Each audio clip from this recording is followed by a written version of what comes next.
여러분의 가장 큰 경쟁력은 일본인이 갖지 않은 한국인들만의 특성, 적극성, 그리고 승부욕, 그리고 체력이에요. 그런 부분을 가장 잘 어필을 해주시는 게 좋고요.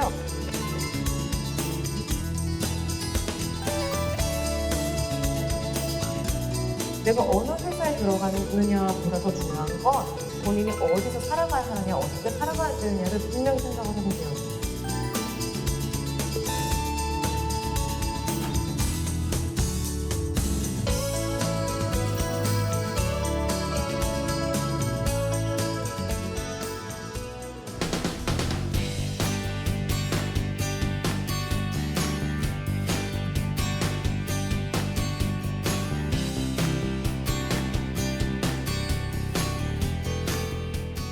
일단 간단하게 제 소개를 드릴게요. 저는 일본에 있는 종합인재 컨설팅 기업 파소나 그룹의 중액기관 가장 중심이 되고 있는 회사인 주식회사 파소나에서 근무를 하고 있습니다.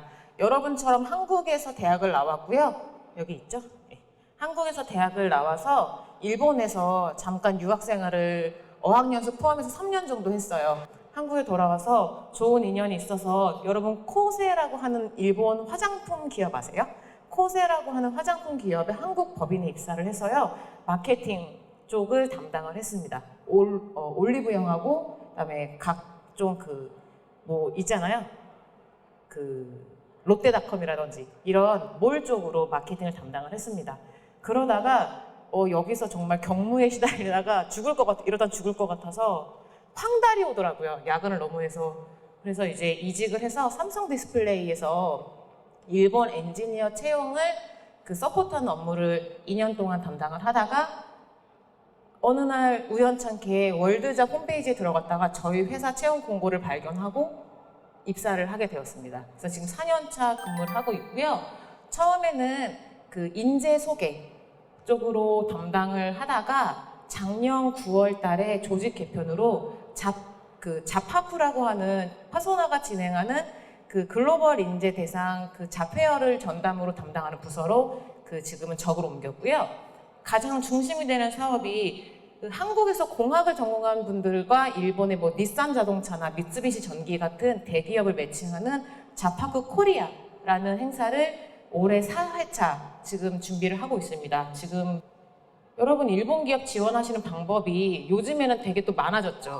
직접 지원을 하시는 분들도 있고 저희 이런 국가 지원 사업인 K무브 스쿨을 연수를 통한다던가 아니면 이런 저희 글로벌 서울 캐리어 비전을 이용하신다거나 아니면 저희 파소나 같은 민간 기업의 자폐어를 이용하신다거나 아니면 인재 소개, 헤드헌팅을 이용하시는 분들도 많을 거예요. 근데 이 툴들이 다 특징이 있어요. 지금 여기 계신 분들 중에서 나는 이미 졸업을 했다라고 하시는 분 계신가요? 네. 졸업 예정이신 분들이 더 많으신 건가요? 졸업 예정자분들 같은 경우에는 사실 제일 추천할 수 있는 건 이런 저희 행정기관에서 하는 자폐어가 가장 어떻게 보면 히트할 확률이 높아요. 일본에서 요즘에 이제 제가 캐리어 이런 카운셀링을 하면 자주 듣는 게 일본에서 워킹홀리데이를 해서 일본에 1년, 반년 살면서 공채에 도전을 하고 싶다는 분들이 많으시거든요. 여러분들이 생각하시기에 어떠세요? 그 방법 좋을 것 같으세요? 나는 일본어도 잘하고요. 일본에 살 곳도 있어요. 전 할 수 있어요. 라고 하시는데 일본의 신졸 채용은 아주 폐쇄적이에요. 그들만의 리그란 말이에요. 내년부터는 또 요 채용 상황이 바뀔 것 같은데요. 올해까지는 일본 채용이 어떻게 이루어지냐면 경단련이라고 하는 기관의 관리하에 경단련에 가입된 이 기업들이 일제 스타트를 합니다. 3월 1일이 되면은 그 단체에 가입된 회사들이 채용 공고를 공개를 하고요. 6월 1일이 되면은 이제 그 친구들의 전형이 실시가 되는 거예요. 면접 전형이. 근데 이거는 사실 겉으로 보이는 오피셜한 모습이고요. 사실 실상은 3월 달에 채용 공고 오픈과 동시에 밑에서 작업은 시작되고 있어요. 어떻게? 각 대학, 본인 그 기업들이 원하는 타겟 대학에서 이루어지는 리크루팅 행사, 그런 설명회에서 이미 면접에 가까운 전형들이 실시가 되고 있는 거죠. 그렇기 때문에 그 기업의 타겟 대학이 아닌 학교를 다니는 학생들은 애초에 거기서부터 기회가 줄어들어요. 그렇기 때문에 그 일본의 대학을 다니고 있지 않은 한국의 현지 학생들은 그렇다고 해서 100%안 된다는 건 아니지만 그만큼 가능성이 떨어지겠죠. 굳이 그렇게 어려운 길 돌아가지 마시고요. 또 그렇게 일본에서 하는 채용에서 합격을 하시려면 경쟁자가 누구예요? 일본 국내에 있는 일본 내국인들이에요. 그렇기 때문에 여러분들이 일본인들하고 비교했을 때 우위선상에 있지 않으면 애초에 합격하기가 어려우세요. 자, 그런데 이런 저희 우리나라 행정기관에서 하는 행사들의 가장 큰 특징은 뭐예요? 애초에 여기 온 기업들은 한국 사람을 뽑고자 하는 니즈가 강한 기업들만 모여 있어요.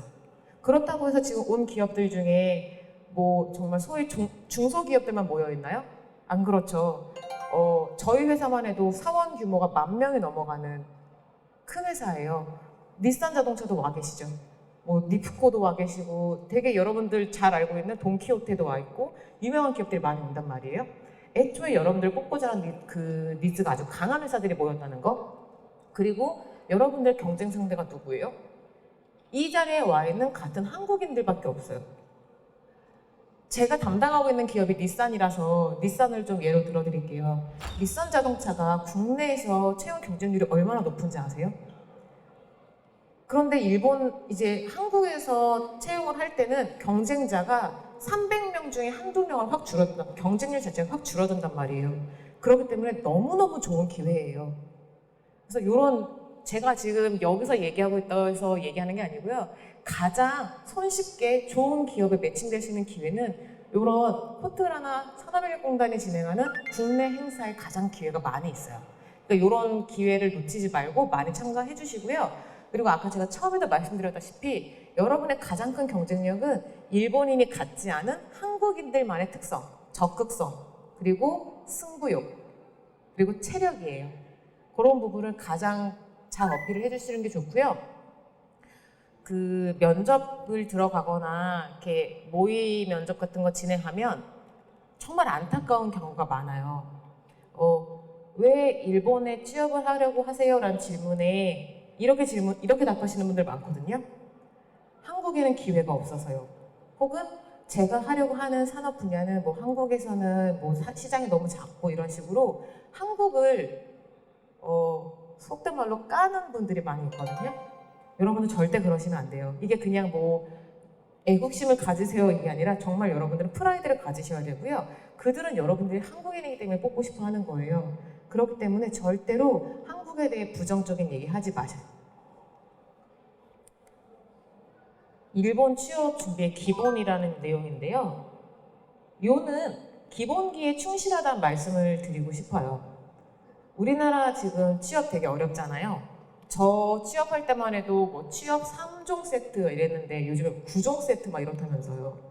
근데 일본은 아까 바로 전에 멘토님께서도 말씀해 주셨듯이 워낙에 지금 뭐 채용 경쟁률이 낮기 때문에 정말 기본에만 충실하셔도 좋은 회사에 들어가실 수 있어요. 다만 이거는 정말 기본이 탄탄하신 분들에 한해서 말씀드리는 거예요. 일본 채용의 기본기가 뭐라고 생각하세요, 여러분? 일본어. 일부 기업들의 경우에 일본어가 약해도 채용을 한다는 기업들이 있기는 있죠. 근데 여러분, 중요한 건요. 여러분들이 일본에서 일을 하게 되시면 여러분들은 일본에서 일을 하는 게 중요한 게 아니라 일본에서 살아야 돼요. 생활을 해야 돼요. 그러면은 회사야 영어가 가능한 사람이 있다든지 한국인 동료가 있겠죠. 하지만 여러분들이 회사를 나와서 일본 거리를 걸으면 어때요? 일본어가 안 되면 살기가 너무너무 힘든 나라예요. 글로벌화를 주장하고 있지만 전혀 글로벌화되지 않은 나라가 일본이에요. 그렇기 때문에 일본어가 약하면은 일은 어떻게 할 수 있을지 몰라도 생활에서 너무 벽에 부딪히는 게 많기 때문에 그 생활에 지쳐서 조기 귀국을 하시는 분들도 계시거든요. 실제로 많이 계세요. 그렇기 때문에 일단 기본적인 거는 내가 내 할 말 정도는 할 수 있는 일본어 실력을 갖추는 것. 그게 가장 큰 기본이고요. 그리고 일본 기업 면접 보신 분들 많으시죠? 맨날 똑같은 거 물어봐요. 자기소개 해보세요. 일본에 왜 오고 싶으세요? 학교에서는 어떤 거 공부하셨어요? 혹은 전 직장에서는 어떤 거 하셨어요? 라고 아주 판에 박힌 질문을 하기 때문에 그 질문에 대해서 정확하게 대답할 수 있을 정도로만 그 면접 준비를 해주시면요. 크게 어려움은 없으세요. 그리고 제가 진짜 많이 말씀드리는 것 중에 여기 장단점 부분 있죠. 여러분 단점과 약점은 달라요. 차이점 알고 계세요? 단점은요. 용서할 수 있을 정도의 것이라고 해야 되나요? 그러니까 개선의 여지가 있는 것. 그리고 약점은요. 개선의 여지가 없는 것이에요. 그러니까 제가 성격이 좀 급해요. 이건 단점이에요, 약점이에요? 응? 단점이에요. 왜 단점이냐면요. 성격이 급한 사람은 실수가 잦기는 해요. 하지만 어떤 장점이 있어요? 일 처리가 빨라요. 그렇기 때문에 그 일 처리의 순서만 잘 정해주고 옆에서 조금 조언만 해주면 그 단점을 극복할 수가 있거든요. 자, 저는 시간 개념이 너무 없어요. 이거는 아주 치명적인 약점이죠. 우리나라도 여러분들은 저랑 나이 차이 좀 날 것 같은데 예전에 코리안 타임이라는 얘기가 있었어요. 그래서 뭐 10분, 15분 늦는 게 예의라는 둥 이런 게 있었는데요. 이젠 안 그러죠, 우리나라도. 일본은 10분 전에 도착을 하는 게 그들에게 정시예요. 그렇기 때문에 시간 개념이 아주 철저해야 되는 나라인데 거기서 전 시간 개념이 없어서 자주 늦습니다 라는 건요 아주 치명적인 약점이에요. 그런 거, 단점과 약점을 구분해서 써주시는 거. 그리고 의외로 많은 게요 단점과 약점이 충돌하는 경우가 많아요.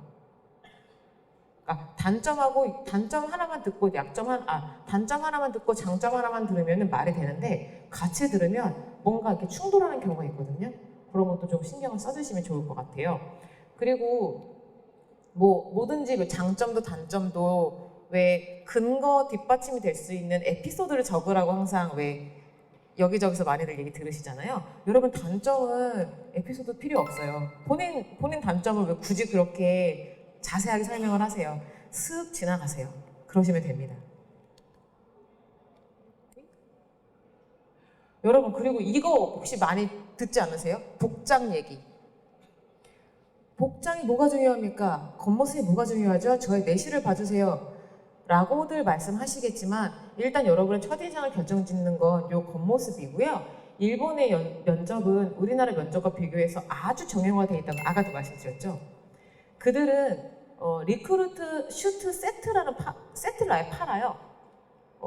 이 세트업 정장에 블라우스에 남자들 뭐 넥타이에 구두에 가방까지 그리고 그 가방에 넣고 다녀야 되는 물품 리스트까지 있어요.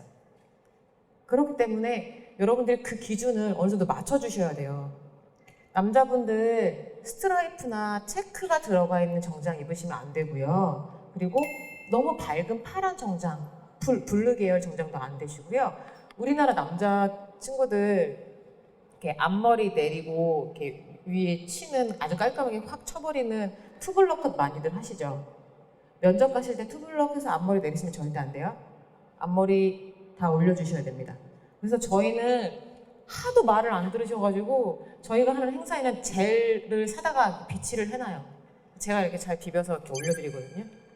왁스를 쓰셔도 상관은 없는데 여러분 면접은 예쁘고 잘생겨 보이는 자리가 아니라 성실해 보이는 자리예요. 그렇기 때문에 앞머리 깔끔하게 올려주시고 여자분들도 잔머리 없이 깔끔하게 묶어주시되 승무원 머리 하실 필요 없어요. 그리고 또 여자분들 주의하셔야 될 거 메이크업, 레드립 안 됩니다. 네. 청초한 화장 해주시고요. 그리고 그 샤넬 모양 귀걸이 이런 거 하지 마시고 가방도 여자분들은 그 로고 있는 가방 매면 안 되시고 남자분들 백팩 메고 오시면 안 되세요. 면접 오늘도 제가 많이 봤는데 면접장에 백팩 메고 오시는 거 아니세요? 설령 백팩을 메고 왔다 하면은 저 앞에 입구를 지나시는 순간 벗어서 손에 드세요. 손에 이렇게 메고 와서 면접장에서 앉으면서 이렇게 벗지 마시고요. 벗어서 들고 다니세요. 지금은 날이 더우니까 안 입으시지만 가을쯤 되면은 하반기 되면 여러분 이 뭐지? 겉옷 많이 입으시잖아요. 코트 같은 거 입으시죠? 건물 입구를 통과하는 순간 겉옷은 벗어서 잘 정리해서 내 팔에 걸어주세요. 그런 식으로 일본의 면접의 아주 기본적인 그 디폴트 값을 잘 모르셔서 인상이 안 좋아지시는 분들도 계시고요. 혹은 알면서도 에이 괜찮겠지 해서 자기 이미지 깎아먹는 분들도 계세요.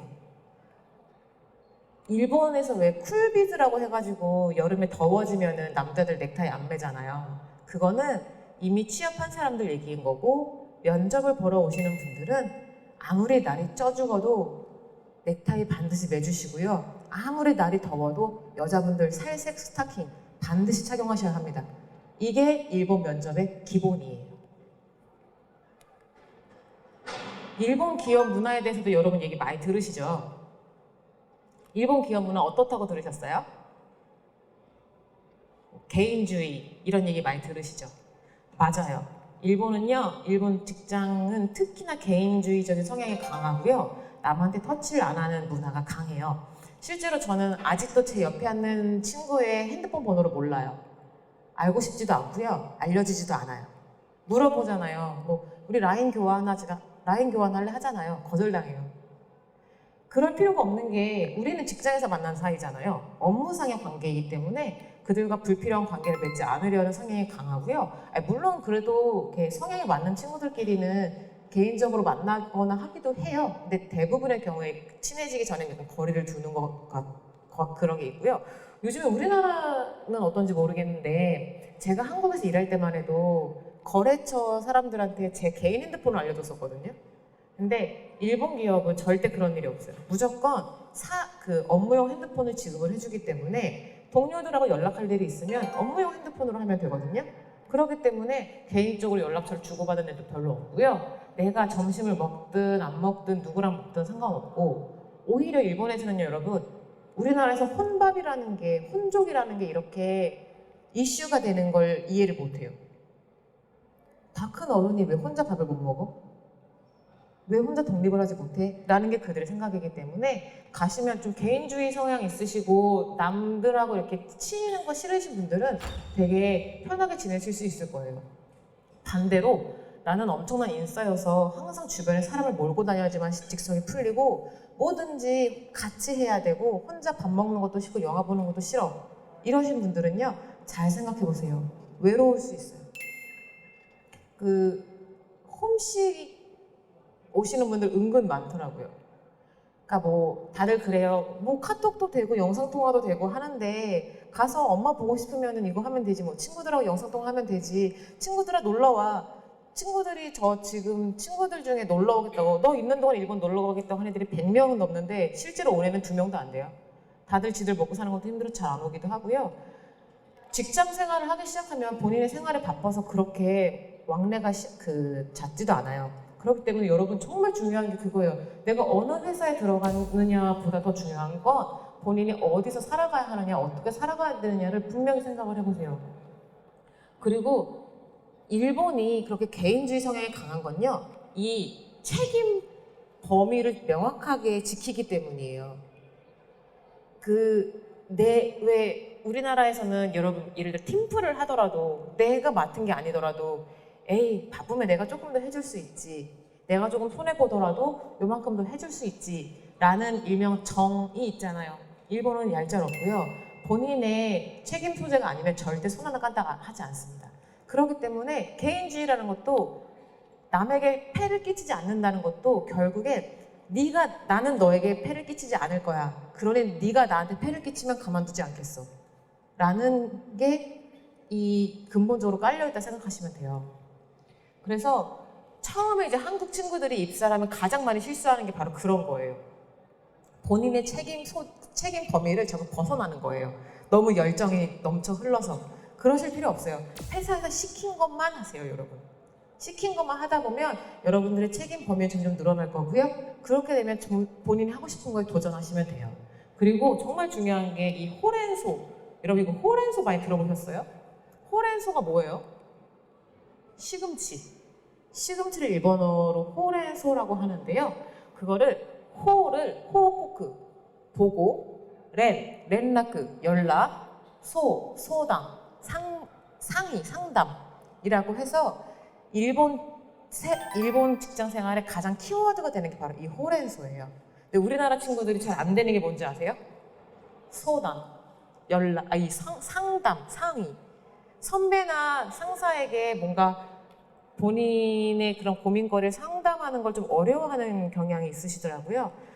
여러분들의 상사들은 여러분들보다 월급을 많이 받는 이유가 여러분들을 책임지기 위해서예요. 걱정하지 마시고 상의하시고 문제가 커지기 전에 막는 거를 생각을 하시는 게 좋아요. 이 편의점, 여러분 일본 여행 가면은 편의점에 담배나 술 같은 거 사면은 그 레지에 삑 찍으면 그 레지에 뭐 연령 확인 버튼 딱 뜨잖아요. 뭔지 아시죠? 아세요? 되게 의미 없어 보이잖아요. 근데 그것도요, 결국엔 이 책임 전가의 하나예요. 그 버튼을 내가 누르는 순간 네가 미성년자임에도 불구하고 이걸 눌렀다면 거기에서 발생하는 모든 법적 책임은 너한테 있지 편의점 직원한테는 없어 라는 거예요. 그리고 뭐 그렇게 룰이 많고 규칙이 많은지 회사 하나만 해도 정말 여러분 이거 이해가 되세요? 회사의 비품을 함부로 쓰지 말 것. 여기서 말하는 회사의 비품이 뭐 엄청 큰 게 아니에요. 여러분 학교나 회사나 이런 데 가면은 빈 콘센트 있으면 꽂아서 충전하시죠? 본인 개인 핸드폰 이렇게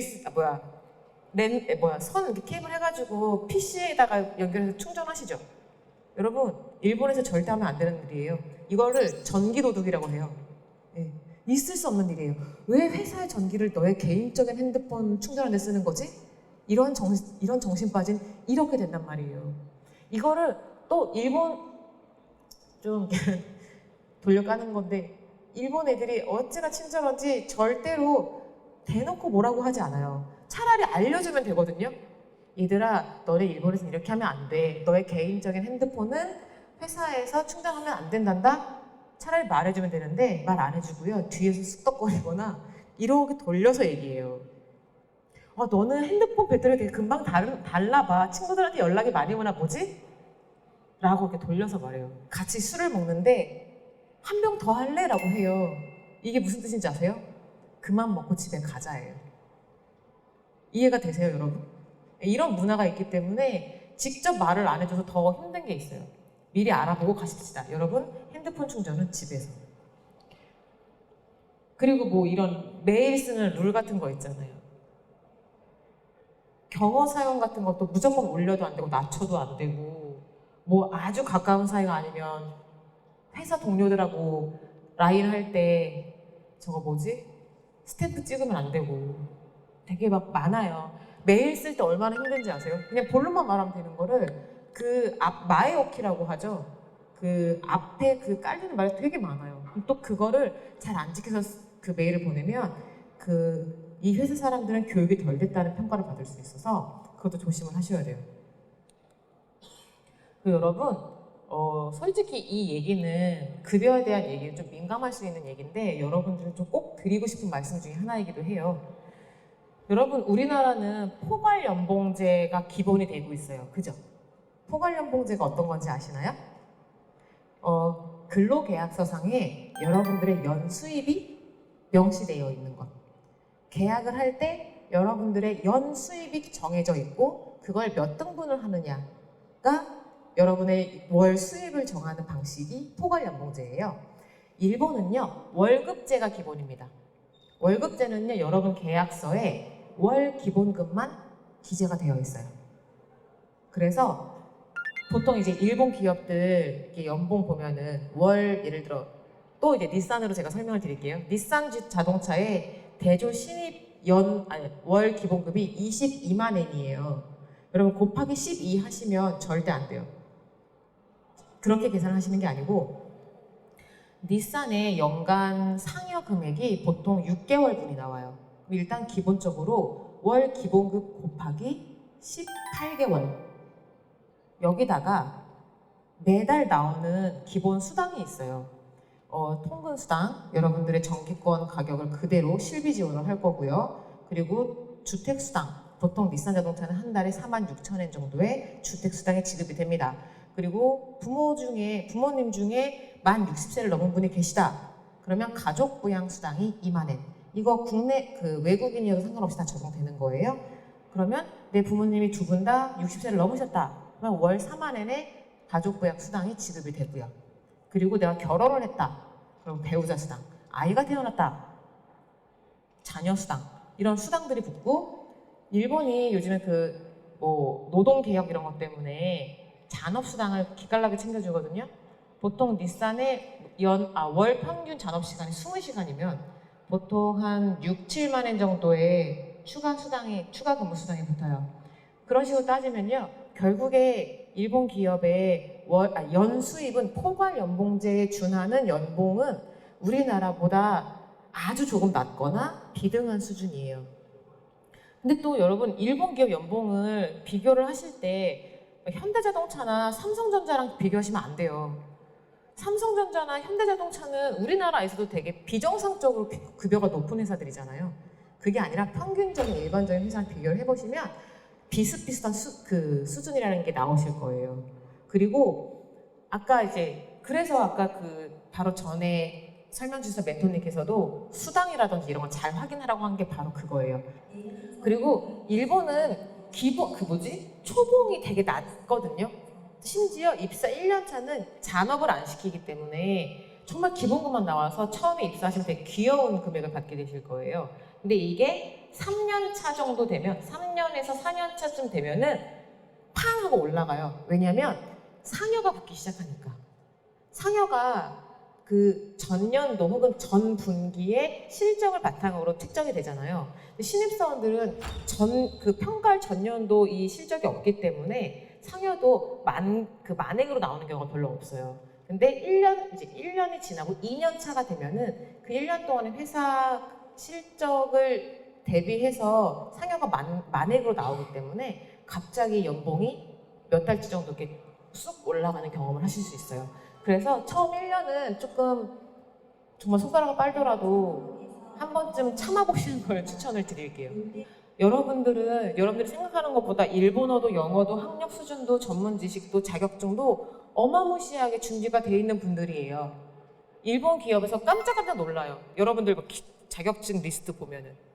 그리고 일본 기업들이 보통 이제 자기소개서 항목이 되게 단촐하잖아요. 자기소개, 학교에서 공부한 전공에 대한 내용, 지원 동기 이런 거밖에 안 물어보잖아요. 어떤 분이 저한테 물어보더라고요. 이걸로 저희를 어떻게 판단하죠?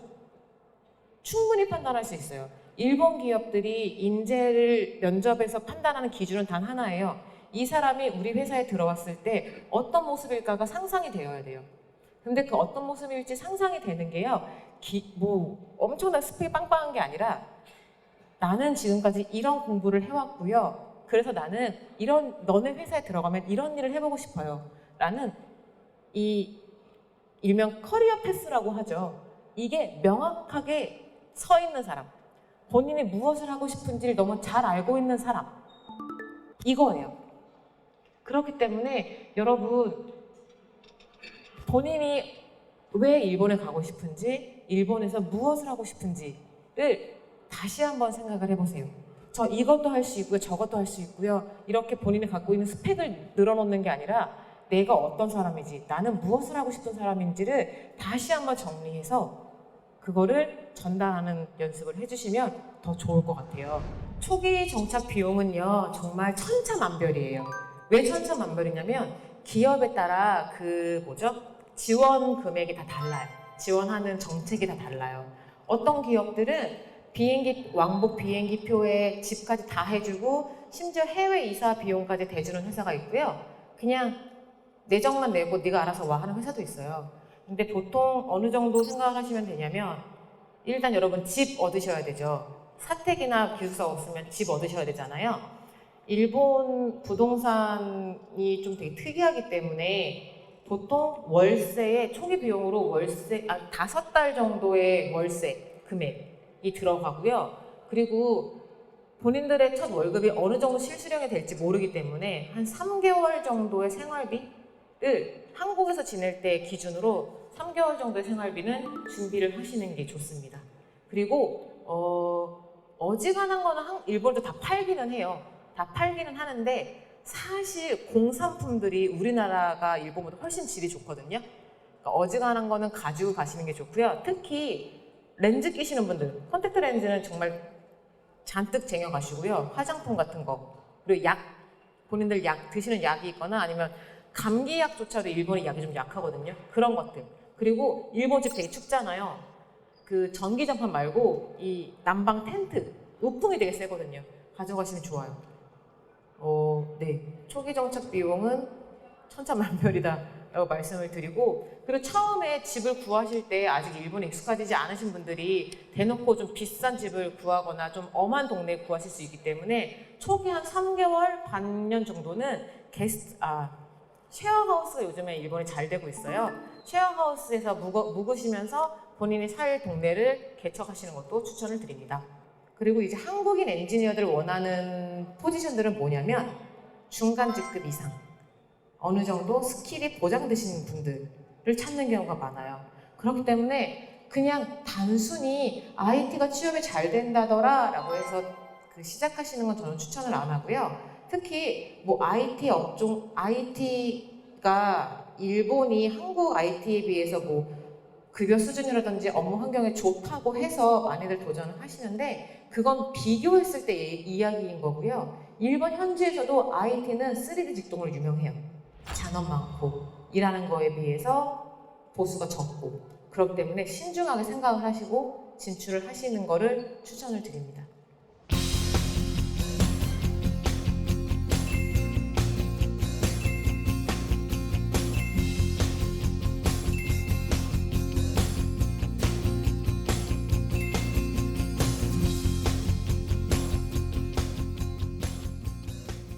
단 하나, 이것만 기억을 해주세요.